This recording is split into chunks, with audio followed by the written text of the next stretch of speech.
So as we were talking about a minute ago about the shoulder, I think that with a good history, interactive history, and certain questions and a good physical exam, I can be about 95% accurate in making a diagnosis without an MRI, without a CT scan, without even x-rays. And so I think that conserves resources, and also it just gets the information, because those little tidbits are what are critical, including to knowing what's going to make you the best, whether it's going to be an injection, PT, surgery maybe, etc. So the first thing I look at is, it's nice that you're fit so I can see any true abnormalities. I can look for atrophy, I can look for asymmetry. Somebody who's had a separated shoulder will have a big bump on one side, yours are equal. I can look at the pecs and see, some of the nerve problems we talked about, the Parsonage-Turner. For instance, the mixed brachial plexopathy, I'll see someone with a very indented pectoralis. I had a patient the other day who's a rock and roll guitarist, and he was lifting weights and ruptured his pectoralis tendon. And so I could look and see right away he had bruising down the arm, not the chest wall. That means he tore the tendon from the bone here instead of the muscle tendon unit here, which a lot of weightlifters will tear. But I could also see gross asymmetry. So those are the kind of things you're looking for.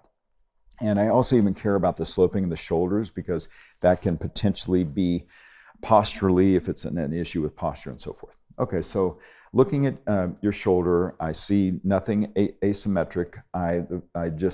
So I'm looking at the asymmetry. I haven't checked motion yet. I'm just going to palpate. So I can palpate the AC joint and see that those are tender or non-tender.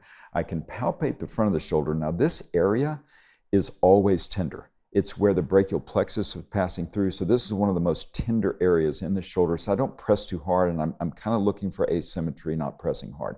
I want to look at the pecs. I want to look at the folds of the pecs and see if there's any asymmetry there. I want to look at the contour of the deltoid. And then I want to palpate back here your acromion, the roof, the bony roof of the shoulder, and I want to palpate that and see if there's any tenderness along that perimeter, because the whole deltoid originates all around there. So you can tear, especially weightlifters, especially very active athletes, can tear a little portion of that origin. Ends up healing, but it can be very much of a nuisance for 6 or 8 weeks. And then I look at the upper trapezius, right? I want to see if there's any asymmetry. If you've had neck surgery and had an injury to that nerve, then you can get atrophy there, and it'll be very asymmetric. And then I want to look in the back. I want to look and palpate. People who are working out a lot or texting a lot and have bad posture or bad ergonomics, they get a lot of strain here in the rhomboid minor, the rhomboid major, and the levator up here. And so those are the things I'm looking at. So I don't see any abnormalities here, but if I did, that would help with the diagnosis. Then we want to look at range of motion. So I'm going to ask you just lift your arm straight up in the air. So you have great motion, and I'm looking for any subtle asymmetry. Sometimes an arm will be maybe just that far. That last bit that I push it up, you go, ooh, that hurts. That means your shoulder's a little stiff. Why is it? Well, we'll get to that. But that's your forward elevation. Yours is nice and fluid and equal. Then we look at external rotation. You have beautiful external rotation. That's about 75 degrees. Everybody varies. I only go out about 50 degrees. It's fine.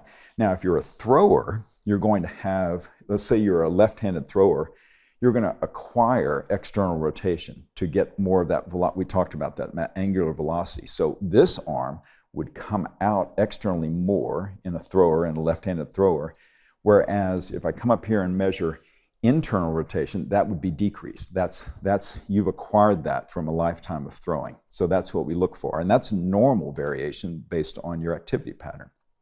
Okay, so we've done that. Then we've done external rotation. We've done a modification of internal rotation, which is here in full abduction, seeing how far you internally rotate, locking that up, trying not to rotate the scapula too much, because we know that a lot of people with stiff shoulders can compensate. You were talking about that before with all that scapulothoracic motion. Okay. The other way to measure that is just having you reach behind your back, but that's often more painful and it's easy to deduce. If you have a frozen shoulder, let's say you have a frozen shoulder on this side, it's going to look completely normal to look at. You have pain, you have stiffness, you can't do all the things you want to do. And I look here and I see that this one's 70, and I look here and it only goes to 30, and it starts to hurt when I do that. Well, that's that adhesive capsulitis in there that's blocking motion. abduction, which is this movement here. So we always test abduction, and I see this mistake made. You can abduct way up, but that's all secondary to, not all, but a lot of it's from your scapulothoracic. So I hold your scapula down, I know it's there, and then I see how far your glenohumeral, your shoulder joint proper, can come up. You come up perfectly to 90 degrees. So that's a really important distinction. If you have frozen shoulder, it's going to be stiff. If you have a chronic rotator cuff, it's going to be stiff. And so those are the kind of things that we start to put together. So we've tested range of motion. Now let's test strength. So we're isolating the rotator cuff, and then we can also check the deltoid. So there's two components to shoulder motion primarily. That's the deltoid, which gives us so much flexion, extension, and abduction, but we also have the rotator cuff, which we had talked about before. So here in neutral with your elbows at your side, push out to the outside, super strong. Now someone who has a big rotator cuff tear that's going to go, it's just going to give way. And then we know that something significant is going on. Now we do internal rotation, push in. Now that, you can see how your pec's fired.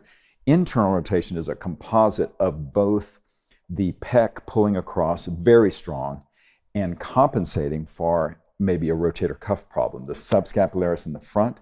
So we can't really test the subscapularis that way. So we had to do it a different way. Put your hands on your abdomen this way, push your elbow out against me. Now that is all subscap. That is all subscap. So if you have a little, even partial tear, that's going to hurt. If you have a complete subscap off, this elbow will, when you do that maneuver, will fall back. It'll just fall away. You literally can't maintain that position. So that's a nice, good way. Okay, we did external rotation, we did internal rotation. Now we isolate the supraspinatus, that elevator of the shoulder that's so important. And so here we push straight up hard, and you're rock solid, and that isolates the supraspinatus. Then, but your deltoid is a little part of that. So that's how we can then check, okay, let's check the anterior deltoid, push against me here, and I'm just resisting so I can stabilize it, okay. Then push back against me, so that you've got a great posterior deltoid, anterior deltoid, and now the lateral deltoid pushed straight out. That's a composite of the deltoid, we can see that firing, but also the supraspinatus, because that initiates abduction. So we've got good, we've checked now for the shoulder, we've checked the strength, range of motion, and palpation and look for any asymmetry. Now we're going to do some provocation. We have to do provocative maneuvers to get to more pinpoint diagnoses. So in the case of a rotator cuff tear, we can check strength there. It's not really a provocation, but if I abduct you here and then externally rotate from there, that's all rotator cuff. And if that's weak, as it is, then you likely have a rotator cuff tear. It can be the supraspinatus, it can also be the infraspinatus. And so that's one. Then if I'm up in this position and I just relax and I rotate you down and I hear crepitus in there, that would indicate bursitis. If I cause pain there, that's the impingement sign. And that would imply that you're bringing the head up and rotating it and irritating that inflamed bursa. That's impingement, where you might have a spur. That's that. Now, a variation on that theme is when we come straight ahead, elbows fully up like this, keeping, up high, and then push up against me. That is your biceps. That isolates the long head of the biceps that we talked about, because the short head never comes into play. It never tears and never gets irritated. So that tests the long head of the biceps up there.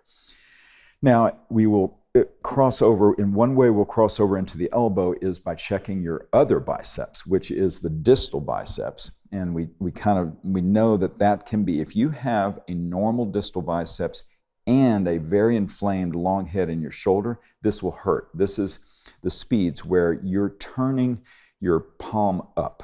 Go ahead, supinate. You can see that really fires your biceps there, good strong. And you're being kind. I cannot break you, and you can break me.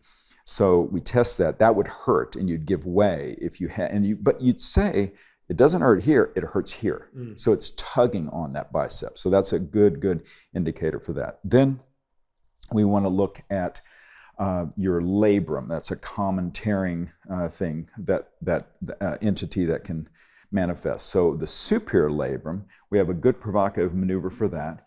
It's called the active compression test, and we call it the SLAP test, which stands for superior labrum, anterior, posterior. It's a funky, weird position. You're across the body, thumb way down, and then you push up against that. And that is rock solid. Now, if you had a superior labral tear, one, that maneuver would just hurt, but then it would just give way. It would just fall away, and you know firsthand about that. Okay, so that's the superior labrum. Now, if we're looking for the anterior posterior labrum, we won't do that because we don't have I would normally lie you down and then shuck your shoulder back and forth. But I can get approximate with that. If you were sitting, I can stabilize your shoulder and scapula by grabbing that, and then I can push anterior posterior. Someone who's very loose, I can move them excessively posterior or anterior, and then I can even pull down on your arm and feel that head go whoop, whoop. If you have that big capacious capsule where it's inferiorly translatable, then I can easily feel that from this position, and I'll feel it just open up and go down. So those are really the core parts of the almost full shoulder exam. And that's going to be about 95% corroborative and accurate based on what you've been telling me in terms of your history of why you have shoulder pain.